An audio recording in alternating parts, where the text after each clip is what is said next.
Good afternoon, everyone.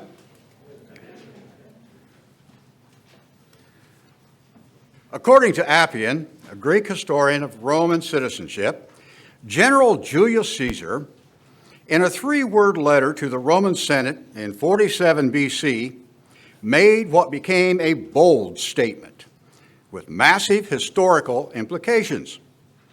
The report was on the most recent battle campaign, a very quick, within a matter of hours, decisive victory, massive,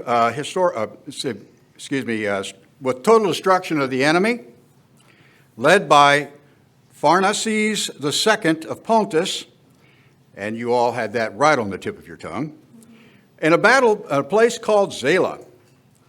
It's a most worthy historical read if you want to read about it, because it does have very great implications for down through history. The three-word statement was Veni, Vidi, Vici. In English, it's transferred or translated as I came, I saw, I conquered. The phrase has rolled through the city of Rome and through the existing politics, much like a battery of Sherman tanks rolling into town. They didn't care for it. It set Caesar up to become Caesar. The term is used to define a swift and conclusive victory. As Christians, we too seek victory, but we realize ours will not be swift. But it will be sure, a sure, conclusive victory. Thus, when asked, how goes it out in the field, the battlefield of life? You too can come back with a pithy and most interesting comment.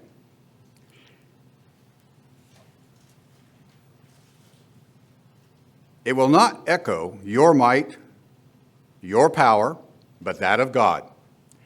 Our reply should be, rogo quero fascio.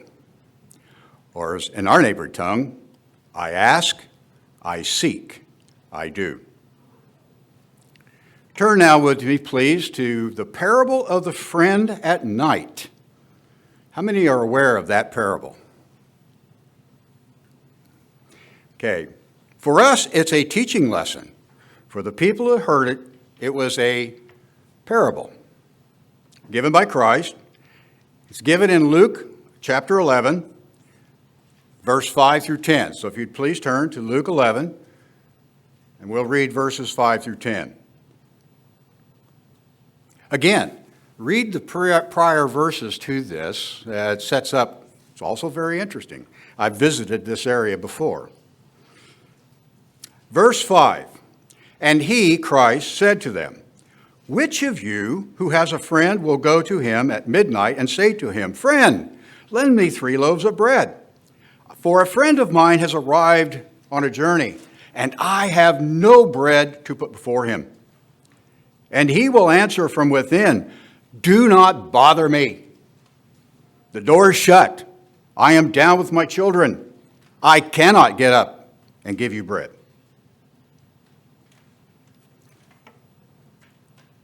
I tell you, though he will not get up and give him anything because he is his friend, yet because of his impudence, he will rise and give him whatever he needs. And I tell you, ask, and it will be given. Seek, and you will find. Knock, and it will be answered unto you and opened to you. In verse 10, for whoever asks receives, and one who seeks finds, and the one who knocks, it will be opened. Consider the persistence that was necessary for getting this bread. The tenacity, sticking with the ask, continuing with the seek, and non-stopping the knock. Rogo quero fascio, until the neighbor relented and gave him bread. the man gained a sure and conclusive victory. His friend ate that night. Persistence in God's way brings sure, conclusive victory. No great achievement is possible without persistent work. Quote from Bertram Russell. The Greek word in Luke 11:9 for the word impudence, translated from the King James, is anaida, or anadia, A-N-A-I-D-E-I-A. It's also translated as a shameless refusal to quit. He simply would not give up. He wasn't going to go away. He needed the bread for his friend. And the neighbor relented because of his persistence. Jesus concludes, "Ask and it will be given to you. Seek and you will find. Knock and it will be opened to you." The Greek could be translated literally as, "Not ask and keep on asking. Seek and keep on seeking. Knock and keep on knocking." We must be determined. Our persistence, we must practice persistence with God. The man here is seeking physical bread. We are seeking the bread of life, the very Christ for our own needs.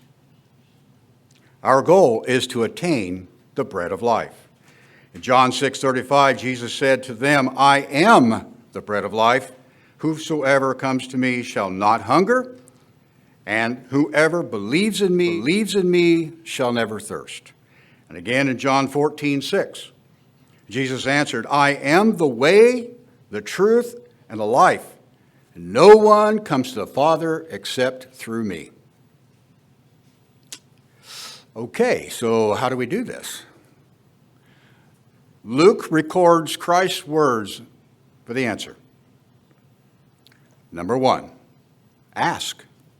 It's quite that simple. We must persist in asking God for help. 1 Thessalonians 5:17, Paul says, "Pray without ceasing." Constant. And you know, we can even do that even if or if not our prayers are answered or someone else's prayers are answered, because there's always someone who's needing. And it's good for us to ask. So keep on keeping on asking. Point number two, we must persist in seeking to see as God sees. Samuel was given charge to go anoint a new king. He went to the house of Jesse.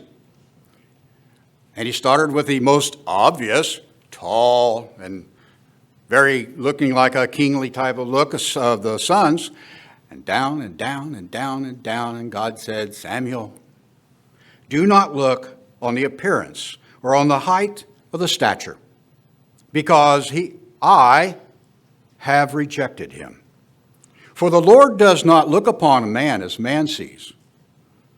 Man looks on the outward appearance, but God, the Lord, looks on the heart."